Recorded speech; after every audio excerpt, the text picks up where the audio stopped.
Y estamos compartiendo buena música, en este caso con Andrés Calamaro. Hemos disfrutado de la tanda y ya mismo podés disfrutar de la consigna del día en nuestro muro de Facebook, porque ya colocamos allí la consigna del día, que es ¿de qué manera vas a combatir el frío durante esta jornada? Ya se vienen las primeras heladas, con un guisito de lentejas, con un café caliente, ¿con qué? ¿De qué manera? Contame, y por qué no, posteanos una foto de cómo combatir el frío una jornada como esta, recién una de las más frías que vamos a tener. Pero nosotros, mientras tanto, lo vamos a combatir con información, porque realmente también tiene lugar desde estudio aquí con información, y vamos a estar hablando de estos temas que nos tienen así como un poquito en alerta con el concejal del Partido Social Patagónico, Silvio Boquiquio, quien ya está con nosotros. Buen día, Silvio, ¿cómo le va? Bienvenido. ¿Qué tal, Sofía? Buen día a toda la audiencia, ¿cómo están? Bueno, muchas gracias por venir aquí para conversar acerca no solamente de lo que arrojó esta última sesión ordinaria en el Consejo, sino este tema que hoy decíamos está poblando los medios, ¿no? Con respecto a diferentes situaciones y manifestaciones, ya sea desde usted, el concejal Cárdenas, lo que es los funcionarios municipales. Hoy apuntan todos al secretario Boyeras, ¿no? De Desarrollo Sustentable de Ambiente, por estas cuestiones de control que son necesarias, y bueno, es criticada su función. En cuanto a esto, Silvio, hoy no qué balance hace, pero digo, ¿cómo ve estas acusaciones, este apriete político del que habla Rubinos para con Boyeras? Recordamos que de un tiempo a esta parte, tanto usted como Cárdenas han hecho la denuncia, claro, por el tema del basural en la Secretaría. Hay como dos partes, ¿no? Por un lado hay una realidad real, que es la que el municipio quiere desconocer, que es que el relleno sanitario de la ciudad está pésimamente manejado y que eso genera consecuencias. Generó una epidemia de moscas que padecimos todos y que, si bien menguó por el clima, no significa que el problema esté superado, ni mucho menos. Basta que levante la temperatura para volver a padecer esta nube de insectos. Y después, el otro problema son los efectos contaminantes de un relleno sanitario que funciona mal. Nosotros no vamos a poder negar que hay una política ambiental del Ejecutivo en línea con la mayoría de las políticas que hace el Ejecutivo, que son la fachada y la comunicación. Pero uno raspa un poquito esa fachada, que algunos medios lo hacen, otros prefieren no hacerlo, y aparece la realidad. Y la verdad es que está muy bien que haya Ushuaia Recicla, raspamos un poquito en Ushuaia Recicla y no reciclamos nada, no sabemos a dónde va el vidrio, que denunciamos su enterramiento, uno raspa un poquito en Nave Tierra, que nos parece bárbaro, pero esa casa es irreplicable, por lo menos por ahora. Y si uno raspa la política ambiental del Ejecutivo, encuentra debajo que la base de lo que debería ser la base de esa política ambiental, que es el relleno sanitario, que es el lugar, dos pasos, digamos. Primero, la recolección de residuos, que es deficiente en varios puntos de la ciudad, y el otro es la disposición final de los residuos, es decir, qué hacemos con esa basura urbana sólida que se colecta. Y ese es otro problema, porque vemos que el relleno sanitario no cumple la función de relleno sanitario, que podemos explicarla, parece un basural a cielo abierto. Y el tercer aspecto de si raspamos la política ambiental del municipio son las cloacas. La verdad es que nadie viene acá a tratar de licuar responsabilidades, ¿no? Hay una ley muy confusa que generó que Ushuaia sea el único municipio de la provincia que no tenga responsabilidad sobre la cloaca que genera la ciudad misma, así debe ser el único municipio del mundo incluso, donde la cloaca, el intendente puede decir alegremente que la cloaca no es su responsabilidad. Sin embargo, y el gobierno también lo dice porque la ley es confusa, pero más allá de eso las responsabilidades ya están claras. Ahora, todos los intendentes, hasta Ciurano, se ocupaban de la cloaca. Por ejemplo, hasta hace poquito nos anoticiamos de que hay una cloaca que tiene una bomba que inyecta, digamos, lo que serían los residuos líquidos a una cloaca máxima, y que ahora desagua en crudo sobre el Turbal ahí en la calle La Pampa y Alem. Bueno, la verdad es que ese problema se detecta cuando el intendente decide apagar la llave de la bomba porque gastaba 50.000 pesos mensuales de electricidad en el bombeo y consideraba que como no era responsabilidad suya porque iba a gastar esa plata, apagó la bomba y la cloaca caía en crudo al Turbal. Digo, es la primera vez que pasa una cosa así, ¿no? Entonces, esa es la realidad que se está debatiendo. Una ciudad que tiene un maquillaje ecologista y una realidad y una profundidad donde hay un problema enorme de contaminación.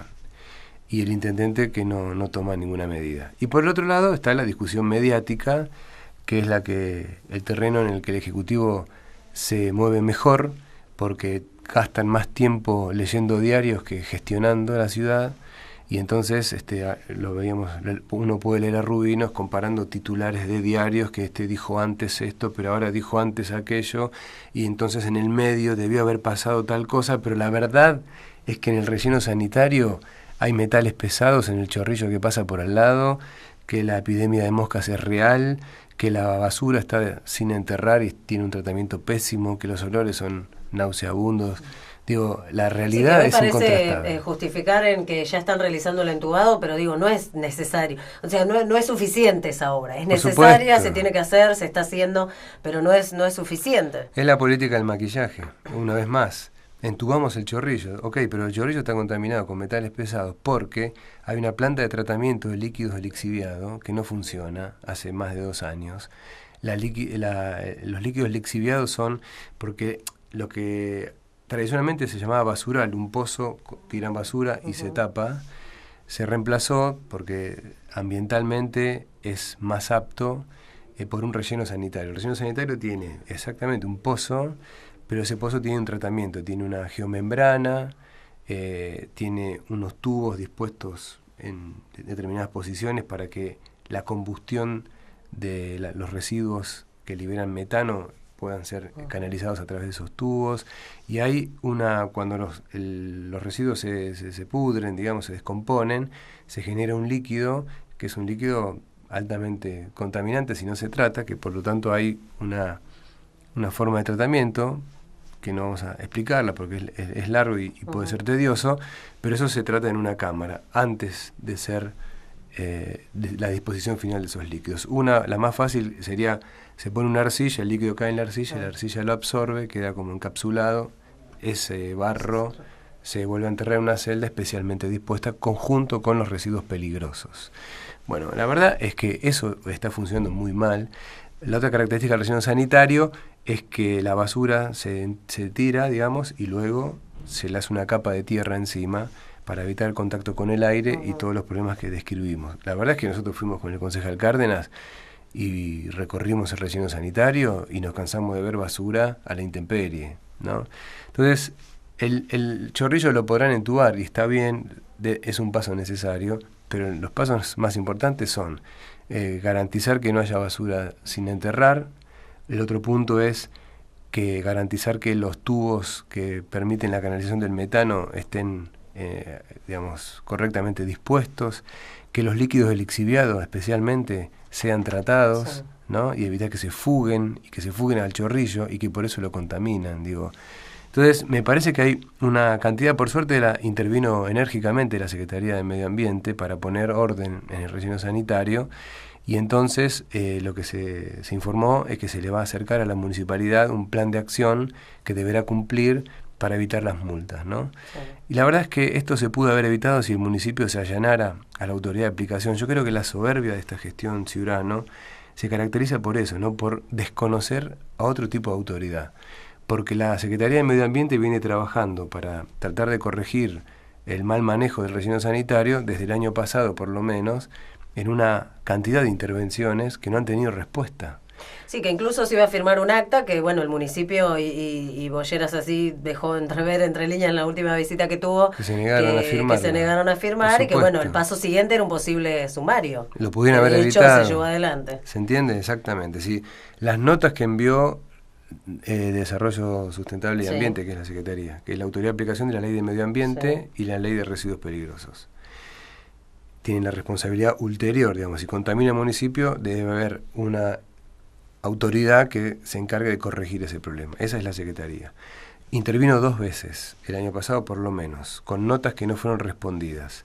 Este año hacen una visita junto con el municipio, redactan un acta y la municipalidad se niega a firmar el acta. Le dicen, mira, firmen el acta porque viene un sumario. Y entonces se negaron a firmar el acta una vez más, va el sumario. Entonces ahora la culpa es de Bollera. La verdad es que es una lectura muy infantil de la realidad, ¿no? El problema no está en los titulares de los diarios, que además el municipio invierte 10 millones de pesos para conseguir titulares amigables en muchos de los medios de comunicación. Entonces, me parece que lo que tiene que estar haciendo el municipio, Rubinos en este caso, que quisimos interpelar en el Consejo Liberante y no logramos exactamente los votos para hacerlo, lo que tiene que hacer Rubinos, en lugar de estar leyendo los diarios, es estar ocupándose del plan de contingencia que tiene que implementar en el relleno sanitario, porque está puesta en juego la salud pública, ¿no? Sí. No hace mucho tiempo que usted y el concejal Cárdenas, como recién me describía, visitaron el relleno sanitario. Sí. ¿Recuerda la fecha o el mes? Porque sí. Acerca de eso Rubinos afirmó que desde el gobierno se difundieron viejas fotos del Chorrillo. Estamos compartiendo justamente las fotos que, por gentileza de usted y Cárdenas, hemos podido acceder, del recorrido que han hecho, que como Nosotros decíamos, no fue hace mucho tiempo. El 26 de febrero, creo que fuimos. Claro. A un mes casi. El 26 de febrero. No creo que haya cambiado la situación de un mes. No, pero además 26, nosotros 26. Tenemos las imágenes, están filmadas y no fuimos solos. Fuimos aproximadamente 5 o 6 personas. Con lo cual, los 5 o 6 personas podemos acreditar lo que vimos, pero además había personal trabajando que se quejaba de los problemas que tenían. Uno de ellos, yo decía, pero muchachos, ¿por qué no entierran la basura? Me dice, porque el municipio no nos da tierra, porque hay una empresa privada que es Agrotécnica Fueguina, que trabaja en el lugar.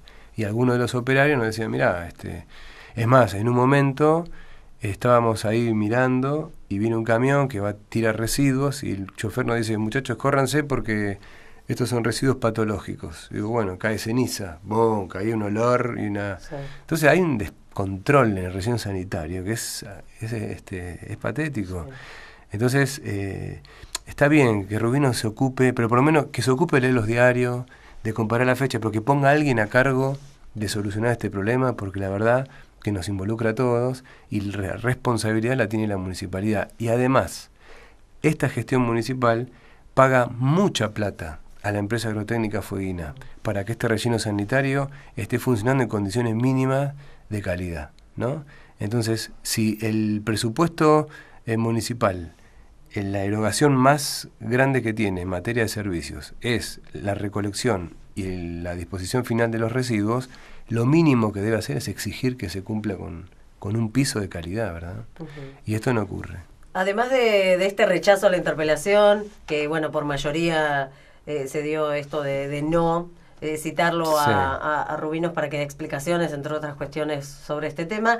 Se rechazó el tema del pedido como obra prioritaria al Polo Deportivo de Andorra, lo cual usted, bueno, allí tuvimos la oportunidad con TV2 Noticias de presenciar un poco esta justificación a su rechazo y daba cuenta con que, bueno, sí, es una obra importante y necesaria, pero también hay una obra prioritaria que sin duda son las viviendas del IPB que aún no entregó, claro. Y hay el tema de un jardín también en el Pipo que tiene la misma condición. Bueno, esto lo ha manifestado allí, incluso con notas de dichos de funcionarios de la municipalidad en su momento. Sí, lo que pasó fue que a nosotros nos sorprendió la propuesta, porque nos pareció descabellada, porque yo no sé dónde tienen las prioridades, ¿no?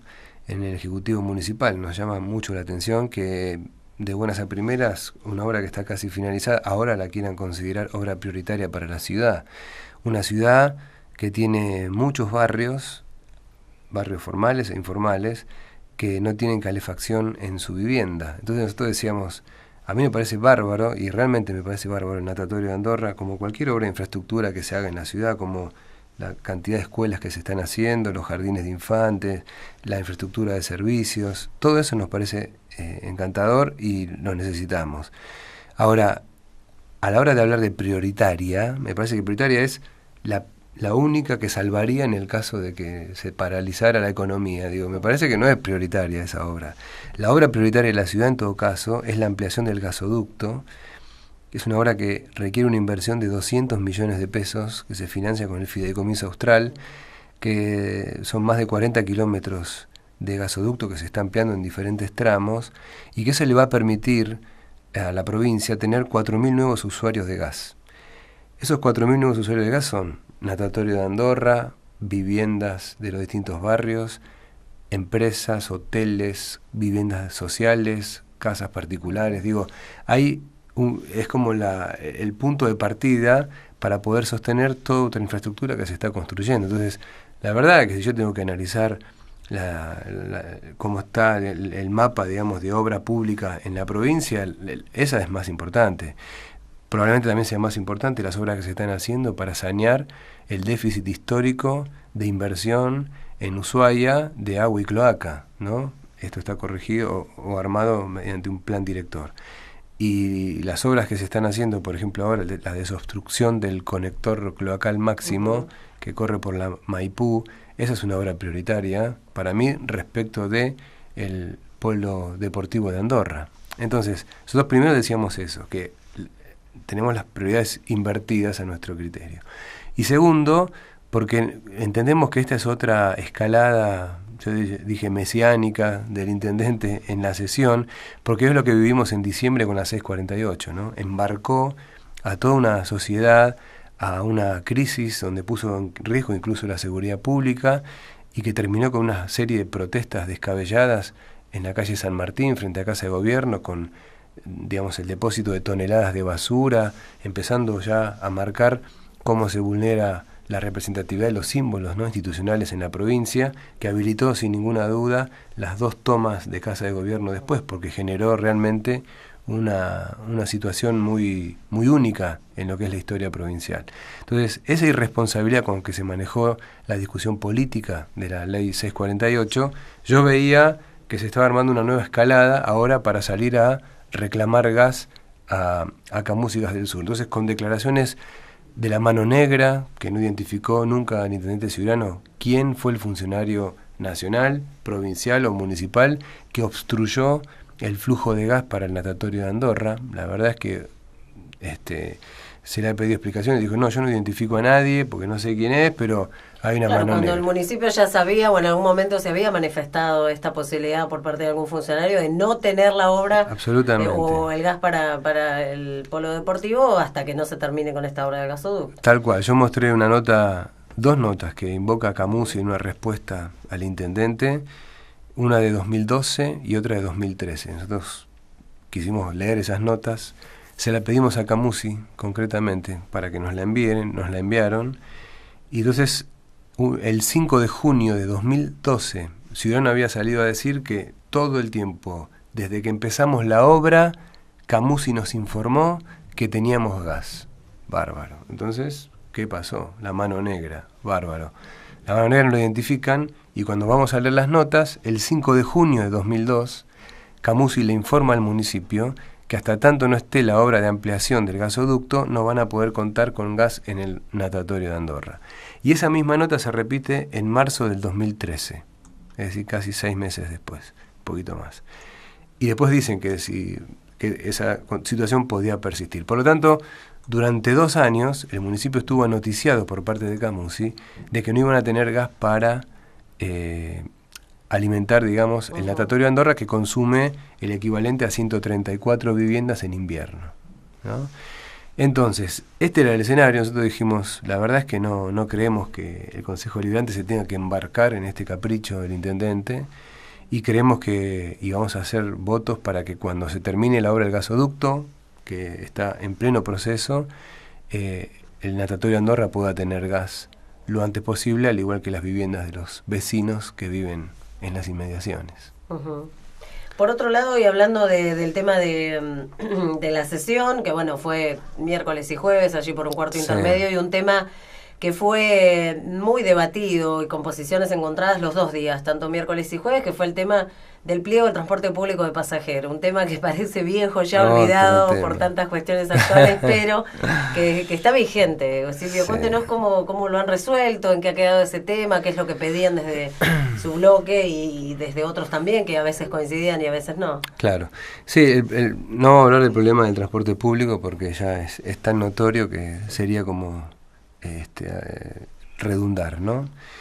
Hay una posibilidad de corregir el problema actual, que es haciendo reglas nuevas, ¿no? Entonces, reglas nuevas digamos, como que la vinculación de Autobuses Santa Fe con la municipalidad ya está caduca, digamos. Lo que hay es una prórroga del contrato, porque la empresa tiene expectativas de quedarse y el municipio necesita resolver un servicio, porque sería encima que lo prestan mal, que no lo presten sería peor, ¿no? Entonces, esto se corrige con una licitación, para lo cual el Ejecutivo se ha tomado todo el tiempo del mundo y entonces las consecuencias las estamos viviendo. Esa licitación lo que hace es, digamos, se realiza a través de un pliego. El pliego es lo que fija, el texto que fija las condiciones en las que un municipio quiere que el adjudicatario de ese servicio con esas condiciones preste tal trabajo, ¿no? Entonces, tantas unidades de tales características, estos recorridos, estas condiciones mínimas, Este etcétera. es el subsidio, esto es lo que va Este es el subsidio, a esta es hagan la tarifa inicial, después la discutimos, cómo se va a gestionar el transporte público. No lo definen nunca.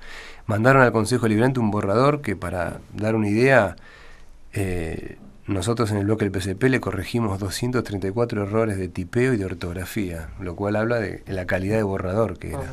Pero además le hemos hecho, desde nuestro bloque, junto con el concejal Cárdenas, 15 propuestas de fondo para transformar ese pliego que era una baba y que garantizaba, digamos, prorrogar la pésima calidad del servicio de hoy, para que eso pueda tener un salto de calidad. Pero además otros bloques han hecho una cantidad también de propuestas al Ejecutivo. Se le enviamos al Ejecutivo con la expectativa de que mandaran un pliego definitivo y ya pasó casi un año y todavía no mandan el pliego. En la última sesión, el Consejo Deliberante emplazó al Ejecutivo a licitar el transporte público hasta diciembre de este año. El Ejecutivo vetó esa ordenanza diciendo que no me pueden fijar este plazo porque uno de los pasos que hay que dar es que el pliego vaya al Consejo y que ustedes lo discutan. Y si ustedes se toman más tiempo, me van a hacer caer a mí, Ejecutivo, en el incumplimiento de la fecha que ustedes fijaron. Ok. Entonces se iba a modificar eso diciendo, bueno, una vez que terminen el proceso de licitación, en 30 días adjudiquen. Y otra vez, le estábamos dando un tiempo eterno a la municipalidad porque no se decía cuándo deberían tener. Bueno, se transformó esto, nosotros proponíamos que en el término de 60 días manden el pliego al Consejo. Lo que quedó fue un mix, digamos. Quedó que el Ejecutivo mande en 30 días lo que serían las recomendaciones que le envió el Consejo Deliberante puestas en el pliego, a ver cómo funciona, y después, durante mayo, en el Consejo Deliberante, junto con el Ejecutivo, nos sentaremos todos a redactar el pliego que mejor cuadre al consenso. Está bien, el Consejo Deliberante lo que hace ahí es asumir parte del trabajo del Ejecutivo, porque lo que tiene que ocurrir... No debería. Lo que debe ocurrir es que el Ejecutivo mande al Consejo Deliberante el pliego redactado y que el Consejo... La parte del Consejo ya se hizo, decir, bueno, desde esto que nos enviaste realizamos tal modificación o alguna sugerencia de la modificación, tanto para ampliar o para achicar, y todavía no hay respuesta al respecto. Tal cual, lo que tiene que haber hecho el Ejecutivo es al revés, ¿no? Ponerse a redactar el pliego y cuando tenía duda de si esta modificación no entraba y a ver, generará consenso, llama a los concejales y le dice, mire, vamos a hacer esto. Ahora vamos a hacer al revés, ya que no dan pie con bola, vamos a sentarnos en el Consejo a redactarles el pliego de licitación para ver si podemos avanzar de ese modo. Es un ensayo, nosotros lo acompañamos porque lo peor que puede pasar es que no haya nada, ¿no? Y hoy no hay nada, lamentablemente. Sí. Se está haciendo el seguimiento, por lo menos desde el partido del concejal Cárdenas, partido de Arraigo y Renovación, del seguimiento de, bueno, cuántas unidades funcionan. Digo, esto él lo conversaba en algún momento para con TV2 Noticias. ¿Desde el PSP también se está haciendo, desde su partido, algún tipo de nosotros lo que hacemos control? Es estar muy encima de los usuarios, ¿no? Y conocer cómo es el día a día. Lolo está con la cantidad de unidades, que es una información muy útil. Sí. Y que varía día a día, sobre todo. Varía día a día. Uno lo ve cuando transita, más allá de ser usuario, ¿no? Exacto. Y lo que se le exige a la empresa es que 20 unidades estén recorriendo los distintos trayectos, digamos. Y siempre hay 13, 15, 17, 19, hay una fluctuación. Lo que dice el pliego es que son 20 unidades y 2 de pulmón. Se rompe una, entra la otra y se repara y así. Pero bueno, aparentemente eso no lo ha podido cumplir nunca la empresa. Y yo siempre sostengo lo mismo, digamos. La cantidad de vehículos es importante porque garantiza una frecuencia, ¿no?, aceptable. Pero también me parece más importante informarle a la gente. Porque el día que hay 17 unidades, la frecuencia se estira. Entonces, alguien que está habituado a ir a la parada a determinada hora está ahí esperando 40 minutos. Y eso en Ushuaia no se puede permitir. Entonces, nosotros lo que siempre insistimos es cómo replantear el tema de los horarios. Horarios cumplibles, informados y controlados en cada una de las paradas de cada uno de los recorridos. Y entonces la gente sabe a qué hora ir a la parada. Y no quedarse ahí parados indefinidamente, mojándose, tomando frío, ¿no? Hoy veía gente a la mañana temprano, 7:30, aterida de frío, esperando que llegue el colectivo. Se entiende que Ushuaia hace frío, pero yo pensaba, mirá si esta chica que está parada ahí, que no sabía ya más cómo poner el cuerpo, supiera a qué hora pasa el micro.